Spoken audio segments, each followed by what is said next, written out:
UK session of the Women in Tech 24-hour World Tour.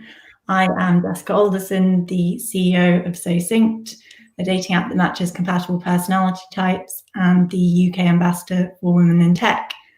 So with us today, we have Emma Phillips, who is a partner at Local Globe VC.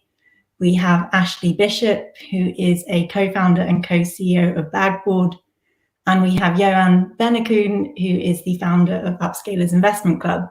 So yeah, welcome. Thank you very much for your time. Thanks for having us. Yeah, thank you. Appreciate it. Thank you, Jessica.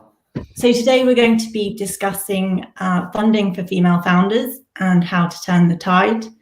And I thought I'd start with some stats because I think a lot of people actually don't really know how much of an issue this is.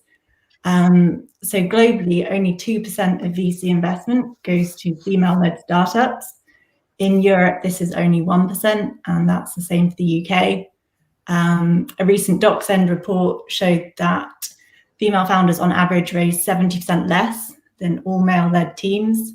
So these are not small differences. These are, massive differences, really. So yeah, really keen to discuss with you, kind of why you think this is the case and what can be done to kind of help remedy this. So yeah, maybe Emma, let's start with you. Why do you think so little funding goes to female founders? Yeah, so I always put it back to nurture as sort of step number one. As females, how did we grow up? What influenced us and what were we trying to achieve, right?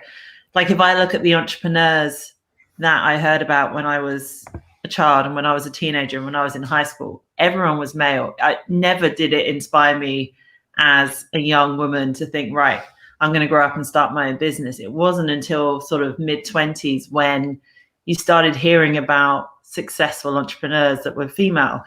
And, because of everything that's happened throughout the last century, there are natural biases that have fed into so many elements, not just in a woman's life, but fundamentally in their working career.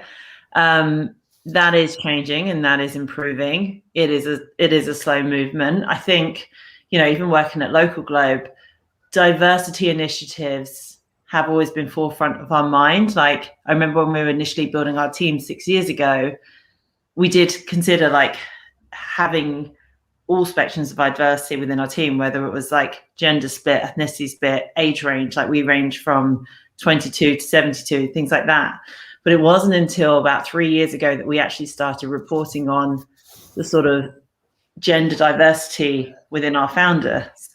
And, the movement has come a long way where gender equality in the workplace is now, not just being discussed, but improving. I think if you look at over 45-year-old women within the workplace, they are the fastest growing dynamic of any work placement within the working world. But that has taken a long time to trickle down into female-led businesses. Even if we look at the top of the funnel of what comes in when we're looking at deal flow and what we're investing in, it's still such a small proportion of female-led businesses. So I think, you've got to take it back to who is looking to start businesses, number one. And then the second question is, right, if these people are now inspired and motivated to start businesses, are there the right people that have the power to invest in them? And there still is more male investors in the investment world than female. There's still a big gender gap. It is improving. And, every year we're seeing 5% of companies are now got a female co-founder. Now it's 7%, and it is moving that way. But until you've got the right sort of gender balance at multiple stages in multiple different industries that are going to influence that founder set, it's still just going to take a little while to trickle all the way through. But yeah, and I'd love as a male investor to hear your take on that.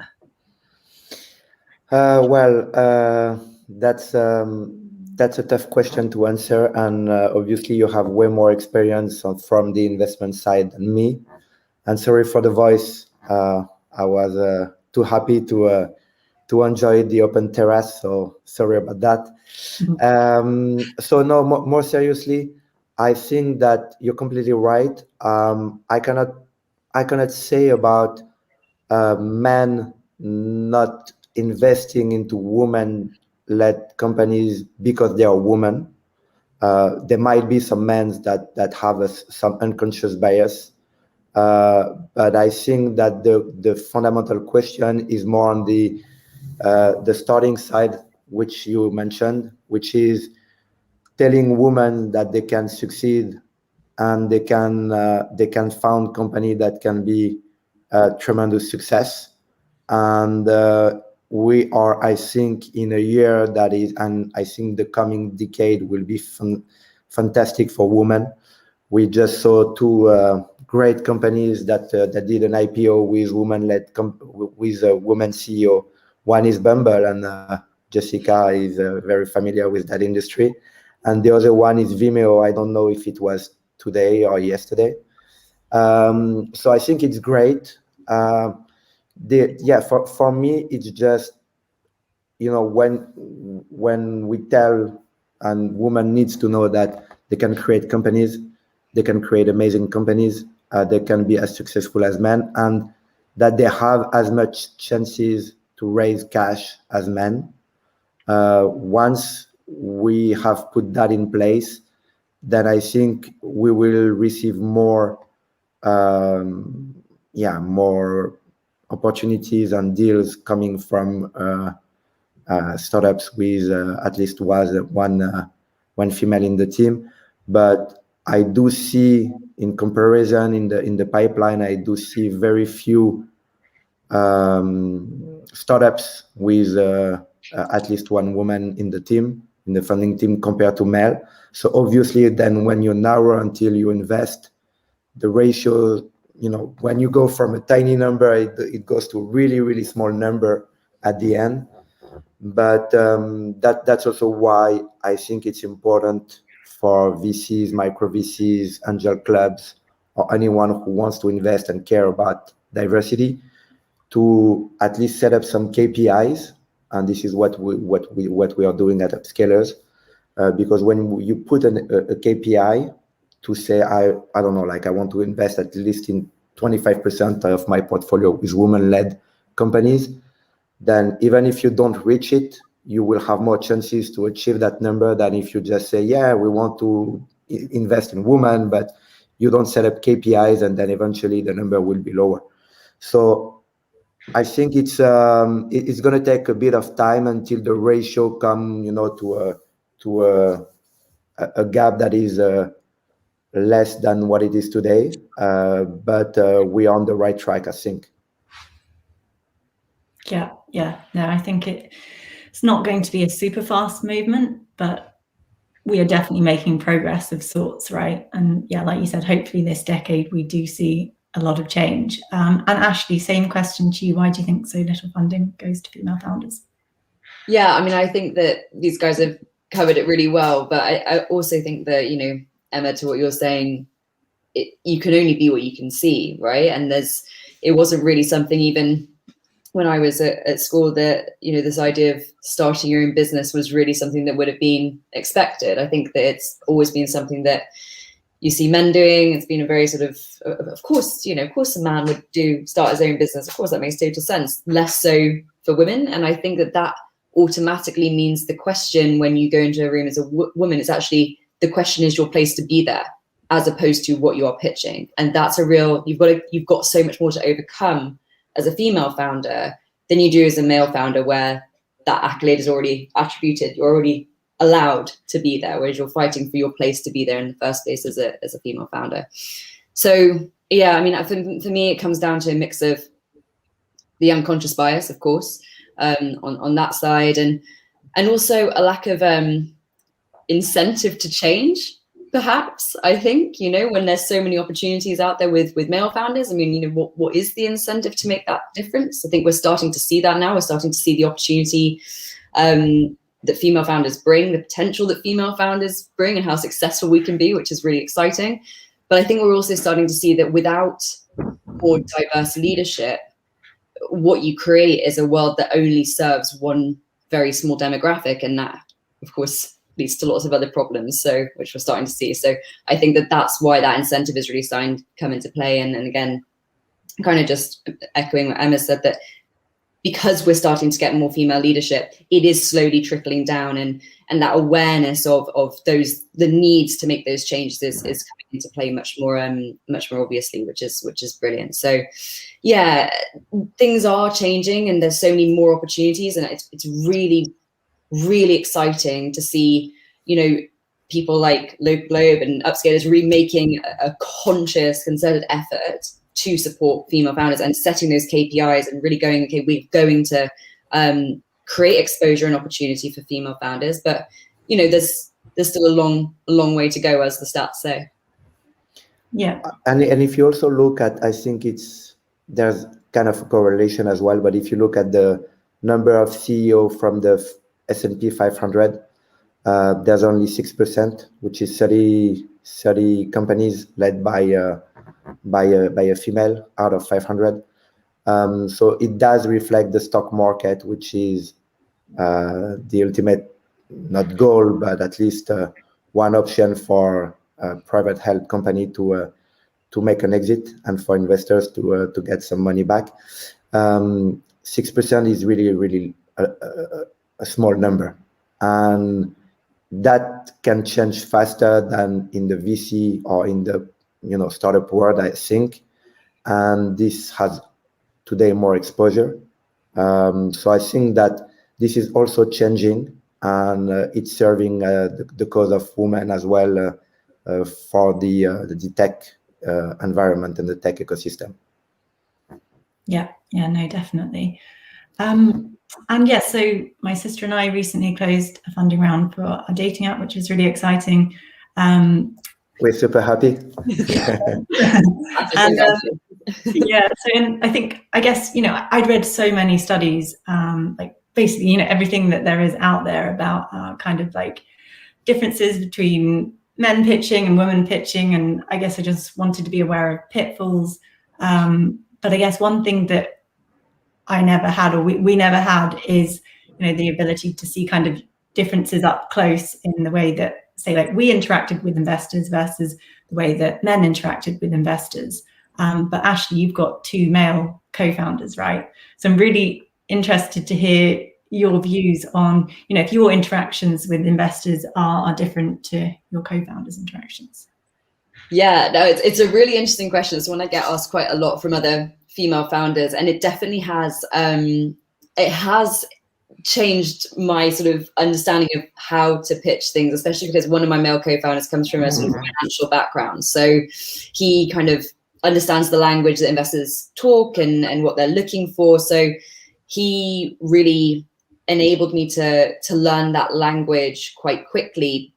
But I would say that how it's delivered is very different. So certainly, I've just to say up front, I don't think that every male investor that you speak to is automatically, coming at it from a point of they're judging you as being a female. I think that you kind of get this split. They seem to be fit into 2 different categories. You either have investors who are very aware of the unconscious bias and want to work with you through a pitch and want to be supportive and try and find a way to, whether they invest or not, ensure that there's a fair opportunity present.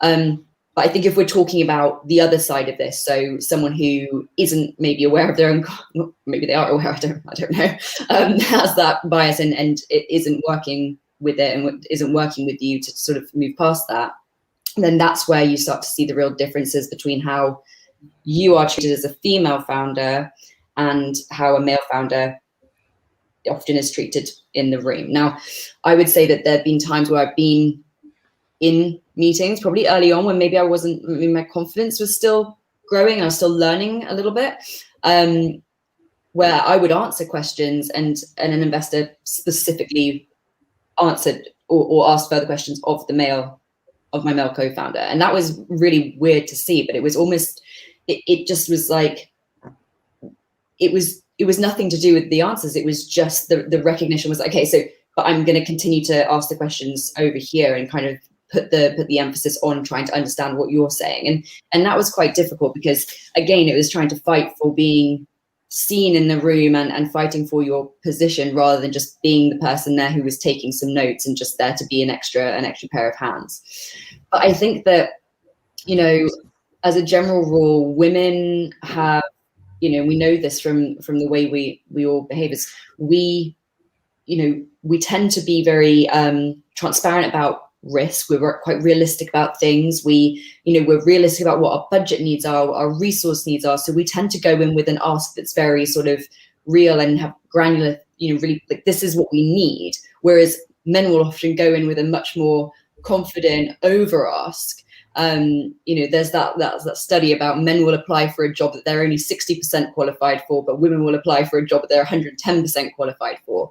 So there's almost this certainty and assuredness that women have to have before they go forward to ask for something, which when you're playing a bit of a poker game when it comes to investment, a lot of the time actually doesn't serve us well, even though often what we're asking for, we've really, really thought it through, and we've really got our pitch zipped up and our ask really zipped up.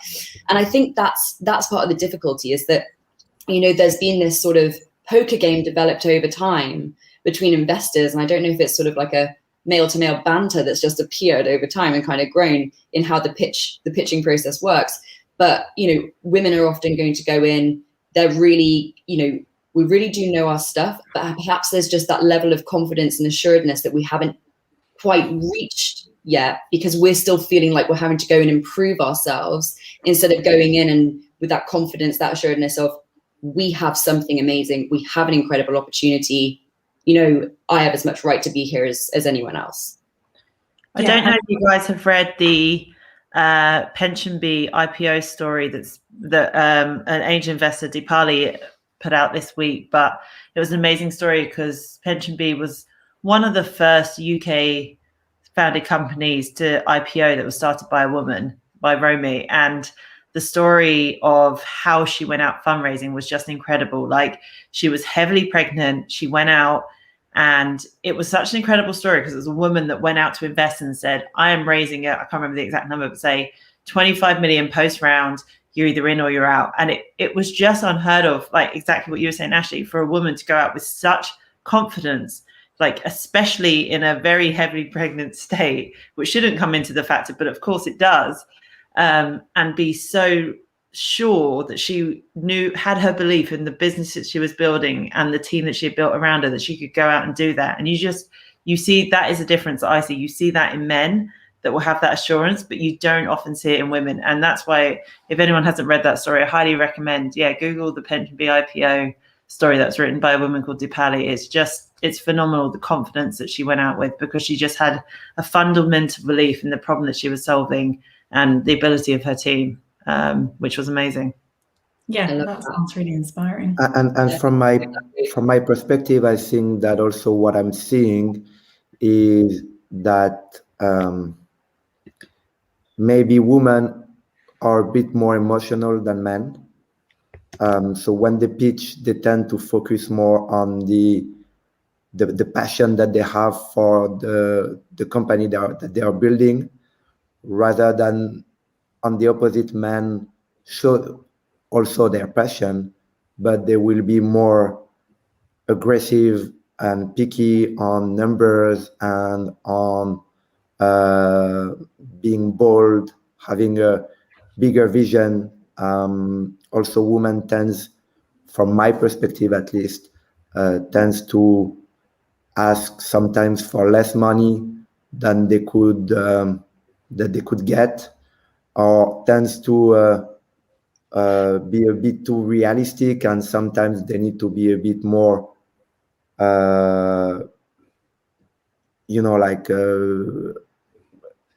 fulfilling their dream and feeling that they can really achieve it with a it's not a shame to have a big vision, and it's not a shame to be super ambitious.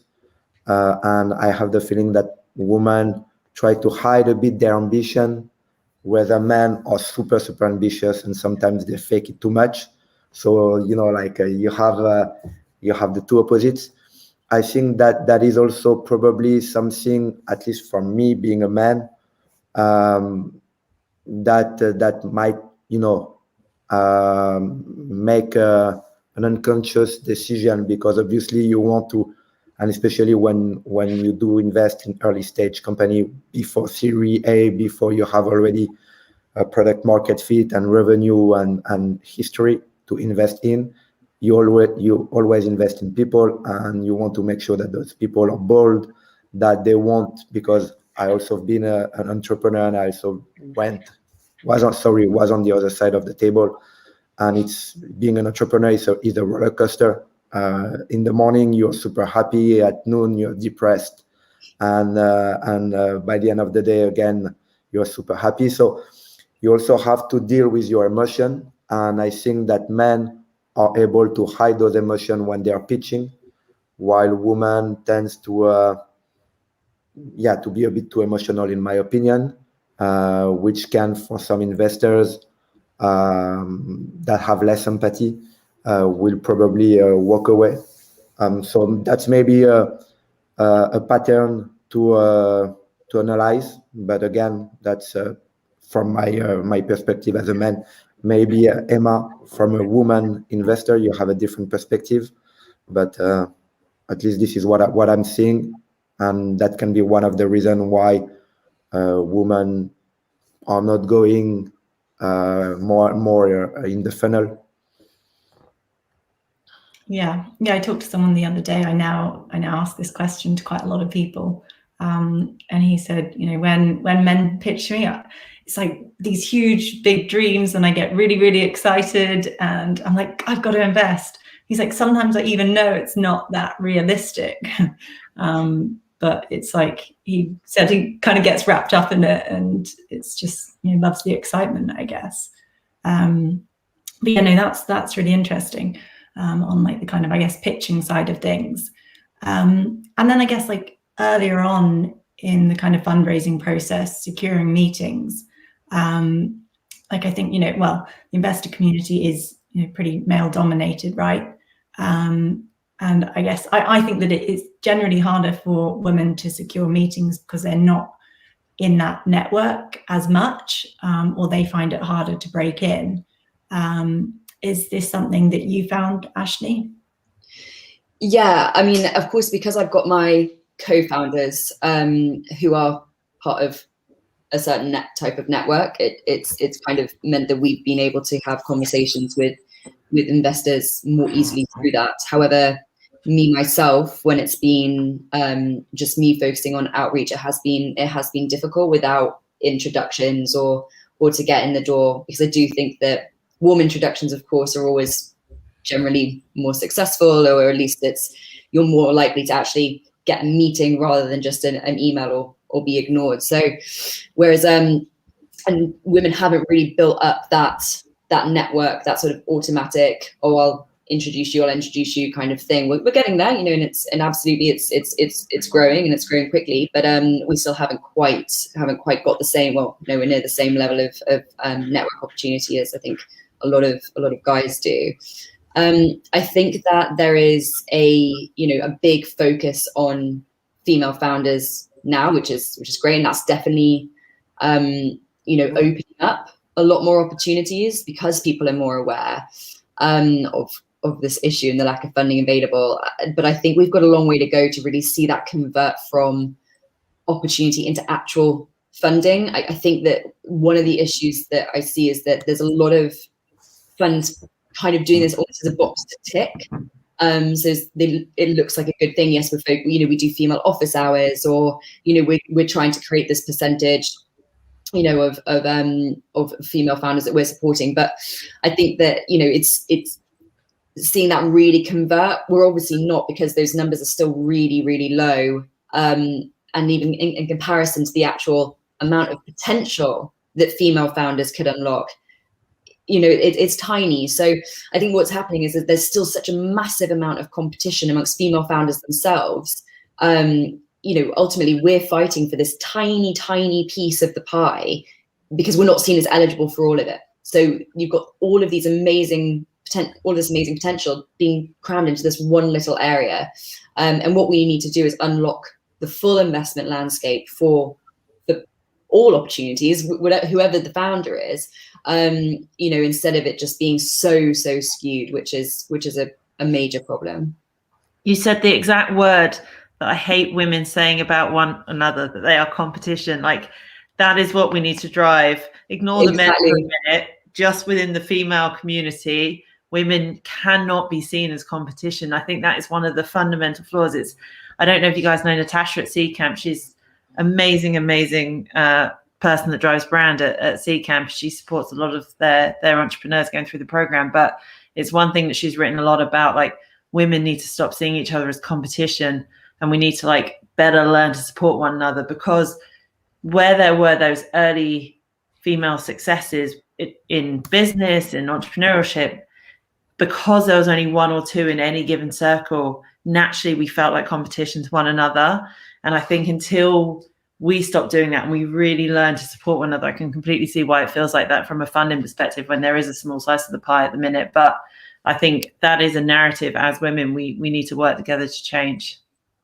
Oh, I completely agree. And I think I meant it in the sense that we're being forced into this, having to compete for this small section. And that's not what we want. The female founder, community that I've come across, certainly from meetings that I've had, and obviously with, Jess, etc., there's so much support and desire to grow support for female founders, because we all see that if one of us succeeds, we all succeed. And I think that that's a really growing attitude amongst women and female founded businesses, is that, we all, be a bit cliche, we rise by lifting each other, but we do, because if one of us benefits, the more we all benefit, the more we all benefit. And you're absolutely right. The more we can help each other and support each other and give each other, become that network for each other. That's what the guys have. They have those introductions. They have those networks because they're constant. They don't feel insecure about doing it because they know those opportunities are there for them anyway. We have to do that. The more we can, here's an introduction, here's some resource, here's some advice, some guidance, some support. That just means that we're giving each other that, that opportunity to be great and be successful. And that just opens up more opportunities for us all to be great and be successful. Yeah, I think that's really important, the point you made about, starting to grow a network. The more females that kind of move forward with their businesses, the more females there are in that network, and the more they kind of bring other females into the network. And then it kind of hopefully just spirals from there, really. Sorry. I don't think that that there is a competition between females to get this, what you mentioned, this tiny portion. At least I don't believe that an investor won't invest because you are a female founder. I think that if you have a great startup, a great project, you have really good chances to raise cash. I think maybe the pitfall is to think that there is only a tiny portion and that your chances are very low, and therefore maybe many women out there are not taking the risk to start a business because they believe that there is very few chances, if you look at number, to raise cash. So they say it's not worth it. And that's probably why we're seeing not enough startups or company built by women. But I think the more company that are built by women, the more you're gonna raise cash for sure, because it's all about the ratio. Me personally, if I see a company that is led by a woman, and that happened with Jessica, and I was not into dating at all because she knows the story, but I met my wife in 2009 before any hype in the dating app. So it's not that I'm a huge fan of a dating app, but I think she was charismatic. I loved the way she was passionate about what she was building, but also she was very, and that's probably because you come from Morgan Stanley, but she was also very precise with numbers. And I think that and this is where probably you could help each other, is when some are successful, they need to give the tips to others that are coming, so they can be better prepared to the fundraising process, because it's like everything on earth. There are some rules. when you know the rules, it's quite easy to get cash, except if you have a shitty product or a startup. But otherwise, I don't really believe that that you are competing against each other. I don't really believe so. Yeah, but I think, you know, it's definitely clear that the playing field isn't level yet. I think, you know, it's not only 2% of women who set up businesses, right? That is like very disproportional to, I guess, the number of female founders who do want to raise funding. And, you know, we've got, you know, a great community, Ashley, right, with other female founders, and like, we can see there's lots of great businesses out there who do want to raise funding. So I think it still is very, I guess, disproportionate. I think that's probably an important point to make. But yeah, Emma, would you say, or what would you advise? What advice would you give to female founders who are looking to, I guess, secure meetings and kind of break into that kind of network? Yeah, I mean, a few different things. One, you know, it is just generally easier to connect when you get a warm intro. It sucks that that's how it is, but 90% of investors agree that's still how they take the majority of the investments that they look is through a warm intro in the network. And I guess, you know, part of the different subtleties between, you know, what are natural male characteristics and female characteristics, like you were saying, Ashley, like males are able to sell the dream, they utilize their networks quite more naturally than women do. So I think you've just got to learn to, you know, stop being a helpful person at all times as a woman and just put yourself first and like utilize your network. If you're helping people on a constant basis, like what are you getting out of it? How are you utilizing your network for your own worth? And, you know, it's not just people you know, but ensuring that at the end of a call, ask them who else they know, who else in their network can help you. And I think as women, we're all naturally not quite as good at that as men.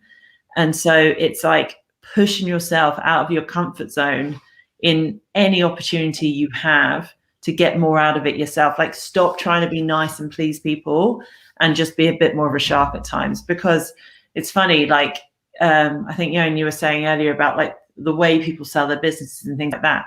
The reason as investors we look at founders' ability to sell, it's not just how they sell their product, but it's how they sell their business to investors. It's how they sell their business to attract team members, but it's also how they sell themselves and their network to then further increase their network. And naturally, we are just not as good at it as men are. It's just an innate within women to not be. But you have to, in order to compete on that level playing field, you've got to build that strength and that confidence to be able to do that. Because warm intros are the number one way to get any introduction. So I think that's one reason. Another, if you can, like you were saying, like lean on more experienced people that you can get in front of to learn their experience of, you know, someone that's been through like a funding round, they would have heard all the questions that investors ask, like what do people dig into at different stages of investment? Like, is it market size? Is it product vision? Is it team? Is it, you know, all these different things that you need in order to build a business? And again, it's like using your network to really learn how to deliver that initial pitch, because it's not just I have an idea, because everyone has an idea. No idea is like a new idea anymore. You really need to learn about what are all the other things that people care about at each investment round in order to succeed and get through it. And so, yeah, build your network, be confident to do it, and then use that network to learn from others that have gone through it. Don't just think you can go out to market with an idea. Like, learn about the 10 other things that are needed in a pitch to deliver it well. Yeah, I think that's, really, really good advice. I guess, from my own experience, I guess when we started fundraising, I felt like, didn't actually have that big a network. And it was quite hard to even secure meetings. But then kind of like grew it fairly quickly. And then all of a sudden it was like actually quite easy to secure meetings. It just kind of like reached that point where we lost the But it's amazing, like you, Jessica, you've been through it recently, but isn't it amazing in this industry? People are so helpful. Like Yeah. people that have been helped a little bit themselves, they just naturally give back so easily. But you've just got to make sure you're putting yourself in a position to ask yourself rather than always be that helpful person. Yeah, no, I think that is true, and it just comes naturally less to women than men, really. Yeah. Spot on. And I think that was actually one of the things that Joanne said earlier about men being more aggressive with things. And I do think that it's naturally in our, I don't know whether it's nature or whether it's the way we've kind of been conditioned to be, is to be likable and to be, you know, be humble and to sort of, you know, accepting of others and want to take, you know, likability is such an important thing for women, and that's really difficult to go against that, because you do feel if you do speak up, if you do, you know, if you don't want to be too aggressive and push your point or kind of be asking for something, you know, a lot, because you're like, oh, if they don't like me. And that's a real problem for women in those kind of situations, because as you said, it's not about being likable, it's about ticking those boxes that investors are really looking for, knowing your numbers and selling it in a way that's going to prove to them that you are the person that can do it. And you probably are the person that can do it. That's why you have your business. That's why you are where you are. You're very likely to be the person who can manage it. But to communicate that, to run your business and to do it in a way that shows that you will make the decisions that will take it to full success, likability isn't part of that. You know, that's not the key. That's not the key characteristic they're looking for. Well, Emma, you can tell me if I'm wrong there. I'm sure likability is important, but it's not the be all and end all in those conversations. Yeah, I mean, at the end of the day, you're still you're still speaking to humans, right? So everyone naturally has things they like, things they don't like in, you know, the way they deal with humans in real life. So some people will naturally gravitate towards the nicer people, and some people naturally won't. But I guess the one other thing I would add is, as women, we generally feel the need to tell all the detail and all the truth all the time.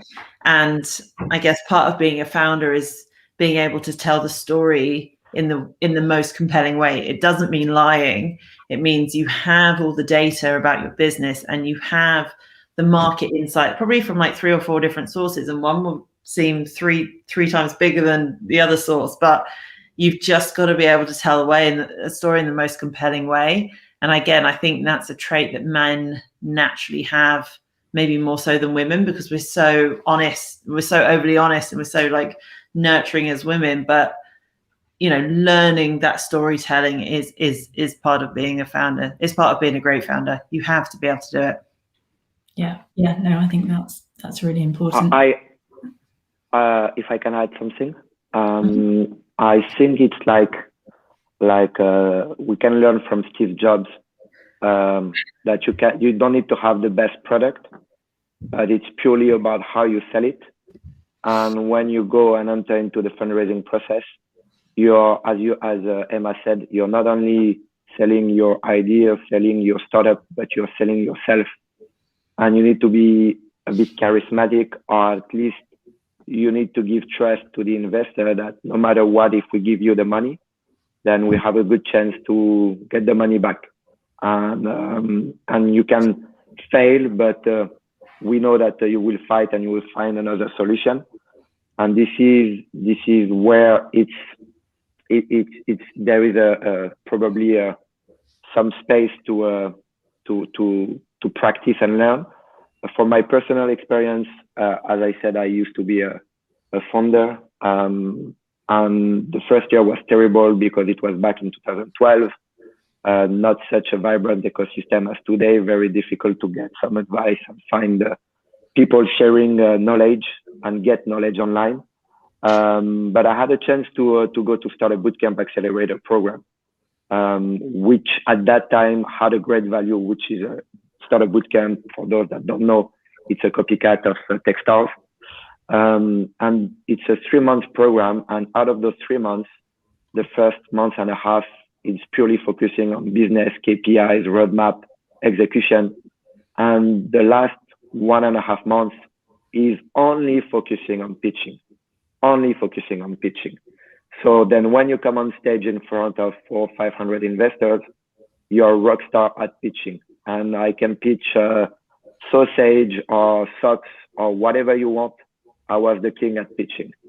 because you learn how to pitch.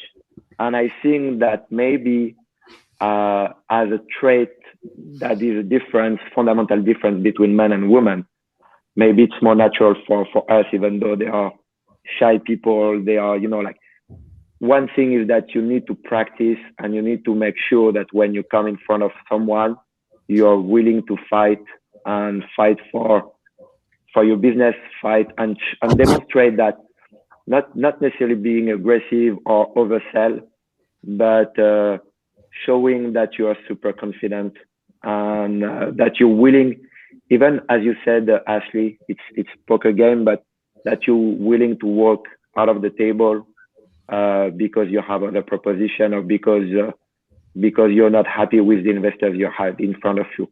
Because I think today there are so much money outside that you need to pick the right investor as well for your business. And you don't need to be afraid of leaving the table if you found out that you mentioned again earlier that you had this conversation with an investor that was focusing at your co-founder. Walk away right away and say, thank you very much, but you're not the kind of investor that we're looking for. If you have that level of confidence, it will be reflected. We will see it. It's like when you go on a date, sorry. You need to be confident. Nobody wants to date someone that is weak and like begging for love or whatever. So it's pretty much the same. You enter into a charming game, and I think for that, maybe some women, because not all of them. I talked to Jessica and she didn't need it. I talked to you, Ashley, a bit earlier today. I don't think that you need any advice for that.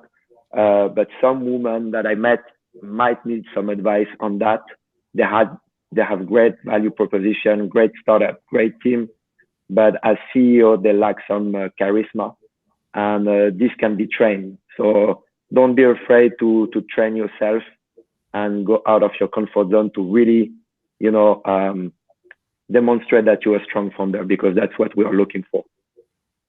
Just going back to the Pension Bee IPO story, if you read Romy's story, when I think she was 8 months pregnant and she went out fundraising, like any male, well, and female actually, any investor that asked her how her new child was going to affect her ability to build a business, anyone that asked her that question, she scrapped them off her fundraising list. She was like, fuck that, I'm not doing it, and moved on to the next one. She categorically did not accept a penny from those fundraisers because she had so much confidence. I guess, is that what you did, Ashley, when you talked to the investors who essentially kind of ignored you? Were you just like, no? It's interesting because I was thinking, actually when you were talking, I was thinking, gosh, at that point, I wouldn't have had the confidence to get up and walk away from that kind of investor, because, I would have thought, well, we need them, or, I don't want to appear rude, or that, this is a few years ago. Hopefully my understanding has grown a little bit now. And I think that, I absolutely do think that who you get into bed with is an important decision to make ultimately. And same with dating, right? It's a great example. Who you're going to partner up with is really, really important. And now I do think we scrutinize a lot more when it comes to who we speak to as potential investors. You want someone who's, of course, you want someone who's going to challenge you and ask you difficult questions. Of course you want that, but you do also want someone who's going to be supportive of you, help you with building the business and be your champion as well. Someone who can be a true partner if you're looking for, big investors. So I think that now, there is, because the opportunities are greater and because there are more investors looking to support female founders in this way, I think there's more availability. There's more people trying to do that and being good partners. So there's more choice. But I do think even only a few years ago, it was difficult, because I don't think the awareness of, there were less female founders even only a few years ago, and less awareness of how little funding actually goes to female founded businesses. Now that the problem's being more and more exposed, and there's such a growth in the female founder space, I think it's definitely changing, and we do need to be careful about making sure we get into partnerships with the people who really truly want to support and grow female founded businesses. Yeah, and are aligned with your vision, I guess, as well. Exactly. Yes, that also helps. And you need also to understand that for investors, they do have as much interest to make a deal with you as you do to get their money, because right now it's fantastic time to be in both sides, both as an entrepreneur and both as an investor. Why? Because there are so much people getting into entrepreneurship and so much money out there. So like investors are fighting to get the best deals. So when we do see someone that is strong, we want to fight to get them, because obviously the best deals are not so, like we need to see a lot of decks before, picking one that we really believe in. So don't think that you don't have power. I'm the entrepreneur speaking to you now. You do have a lot of power right now on the table, even though I shouldn't say that because it's not in our advantage as investors. But you have power, and investors need to invest their money. So don't be afraid if you find for any reason that this is not the right investor. Walk away and you'll find someone else. And again, it's all about using your network as much as you can. Yeah, I had one meeting with an investor, and he started off by saying, never forget that you have the power. He's like, I meet a lot of founders who just don't realize that, and he'd been a founder himself actually. He's like, yeah, just never forget that, really. And it is just a slightly different mindset, but it can be really powerful. And you said, you don't think investors will not invest in someone because they're a female founder, and I very much hope that's the case. Like, I think we are hopefully very past that, but I do think unconscious bias does play a role. Like, Ashley, how much do you think unconscious bias plays a role? Unfortunately, I do think it does play a massive part. I mean, unintentionally, of course, in most cases, but women, to sort of repeat myself from earlier, really have only recently, in the grand scheme of things, been in a position to start their own businesses and to do so in an independent way, and even pursue entrepreneurship as a life goal, as a career. So because the investment landscape has been male dominated for so long, it's just not used to seeing females in the room. It's not an expectation. So, again, it's just, you just don't have that accolade when you get in the room. And of course, whilst I think things are changing, and it's really interesting seeing the difference between the generational differences, if I can say that. The people that my male co-founders and my male colleagues are very, very different, and even male investors, sort of similar age groups, younger generation, are very different in the way that they talk to you as a female founder, as a female colleague, than different when there is a much bigger generational gap.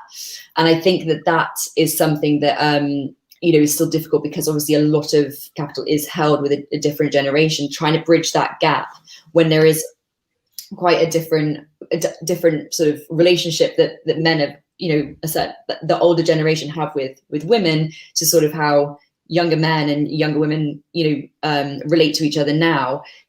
That can be quite a difficult gap to divide, to bridge over. So that's quite difficult. And I think that as we start to see women growing as leaders, it will be just more and more, it becomes more normalized. And then, it's expected that you see women in, having these kind of careers and starting businesses and in the room, and it will slowly sort of erode away. But I think that, like I said before, the main thing we're trying to overcome is just the fact that we're in the room in the first place. And do we have the right to be there? Should we be there? Because it's unexpected. So you're fighting against just that to begin with. And then I think the other thing, which is really interesting about this PensionBee story, which I've got to read up about, is when you are of a certain age as a woman, there is this, what is your plan? Are you going to go off and have a baby? Is that going to take away from your, how committed are you going to be at that point in your business? And is that going to affect what your plans are for the long term? And, I don't think that's ever really said openly, or very rarely said openly, but it's definitely come into play. And I know we've discussed stories before about, that being something that's been very sort of like skirted around. And you just kind of think, well, when you look at female-led businesses and you look at the stats, actually female-led businesses generally tend to think long-term, and we tend to be quite long-term thinkers, and we tend to plan for the future and all that kind of thing. And it's not an impact, but I think it's an unconscious bias that we have when you get into the room, and you just got so much that you're battling against as a female founder before you even start to pitch your idea. So yeah, I think that the other side of it as well is that we know as humans we're inclined to support what's familiar. And if you're in a room with, if you're a male founder talking to male investors, there's that sort of familiarity and decision to support what feels familiar and to empathize with them. And of course, if you're a female founder, there's not that. So there's lots of things that we are fighting against just from the offset before we even get the opportunity to start pitching, talking about the idea, talking about the commercials.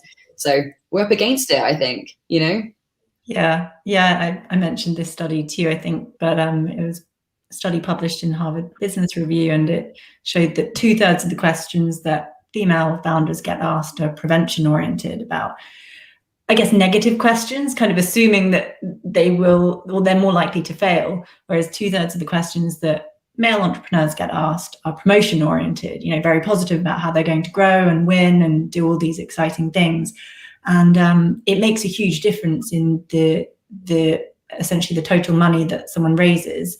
Each single question, prevention versus promotion oriented, makes actually a massive difference in the kind of total or the final outcome of the fundraising process, which is super interesting. So I think potentially not all investors for sure always want to say this, there's lots of amazing investors out there doing great things, but I think sometimes the default is to assume that female founders are going to fail and male founders are going to win, and that's very hard to, I guess, deal with sometimes.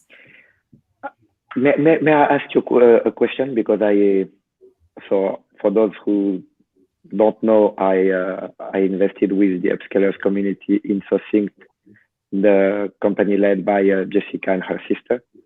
But I also, Jessica, thanks to Woman Connection, made an introduction to Ashley. So I also had a chance to speak with Ashley. Actually, it was earlier today. May I ask you a question for both of you? Because maybe I didn't notice, but did I ask any questions where you felt a bit embarrassed? Not for me, no. And I don't know about you, Ashley.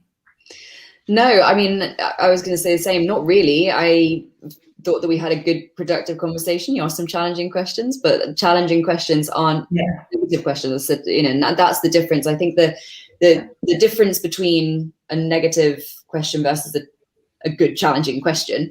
I think I even said to you at one point, and I was like, good question. And you were like, yes, I ask good questions. And that's what you're looking for. Want to be challenged on your business plan because you've thought it through and you want to be able to answer those things. Or if you can't answer those things, then it's a good, good reminder. Okay, I need to go and, get myself sorted on this thing. But the difference between the negative questions is, I think this is such a good point, Jess. The assumption that you're not supposed to be in the room, so you're being challenged on why you're there. Like, should you be here? Do you have the expertise? Do you have the skills? Do you have the credibility and the capability to do this? Whereas for male founders, that assumption's already there. So it's, okay, how will you achieve this? What's the growth? What's the long, where will you, how will you, as you say, building questions. Whereas with women, it's more like, is this possible? Like it's, a lot of questions about, questioning, really scrutinizing questions that I think that with male founders, there's an assumption that there's the actual it is possible. Of course, if they're saying it, then it must be doable. So that becomes quite difficult, because yet again, it's another thing that you are up against. You're having to kind of constantly try and twist it into a positive response, to battle against that preconception. Yeah. So out of your answers, I think that the message I want to give is that not all men are Epstein or whoever, like Me Too or whatever. There are good men that do care about women and that don't make any difference between men and women. So you shouldn't be afraid walking into a room when there is a man investor, because we are not all pig or all obsessed about you having babies and not being able to do your job. And actually, I don't know if you're aware, but in France, there are women that fight to get the same paternity leave as maternity leave. So we also get a chance to take care of our babies as well. So I think it's all about, who you meet, the interaction you get. You need to get a good click, a good fit. You shouldn't be afraid about doubting about yourself, of not being at the right place in this room, because if you're there's a reason. Nobody will accept to do a call with you if they don't have any interest, because time is precious. So at least if you are in a call, that means that for any reason you had a good catch up. So then it's I think it's also, you have also to understand and take your responsibility as women to understand why there is this gap. I think certainly it comes from an unbiased, from an unconscious bias from men. That's certainly sure. But I think we are seeing in the market right now a lot of LPs that are putting money into VCs, and maybe Emma can confirm because you have more experience as an investor. But I do see a lot of LPs that are investing in VCs or in new VC fund with asking for some ratio to invest in woman-led companies, which means that for me, if you get the first pre-seed round, then you have a lot of chances to get the second round and third round, because there's a bunch of money that has to be invested from VCs into female-led companies by default, let's put it that way. Even though they don't want to do it, they got the money from LPs to do that. And I think that it's all about again, we are circling, but it's all about confidence. And everyone is different, and you should just be able to go out of your comfort zone during this meeting with investors, and it can be with a female investor or man investor, doesn't matter. And you should also be confident about what you're building and be realistic about what you're building. And it's the same for men, because there are some men that have amazing teams, amazing ideas, but they are not great leaders. They talk too much. They fake it too much. So as investors, at least for me, there are many men that don't qualify to be in the room as much as women. And it's probably the fact that we are built differently and we react differently to things in life in general, that you should have a different approach of this fundraising process. Maybe because women are also very good at numbers. Maybe you should consider this as a game like, would you invest in this stock market company? And no matter what, if it's a woman or a man, and just, having your mind based on pure facts. And you do have the ability to have this approach. So if you bring that approach through this fundraising process, I'm sure we will see more and more women that will get funding. Yes, yeah, I think no, that's a good point. And yeah, just time to wrap up. So thank you very much all for your time. But I would end it, with these stats are just averages, and we do realise that there's lots of great investors who are, very aware of these things and doing lots of things to make it, I guess, a more level playing field. And did want to talk about what should be done and what should be the next steps. But I think that's one for a panel discussion of its own. So yeah, no, thank you again for your time. Thank you Thanks so much. Jess. Really enjoyed it. Bye. Thank you very much, everyone. Take care.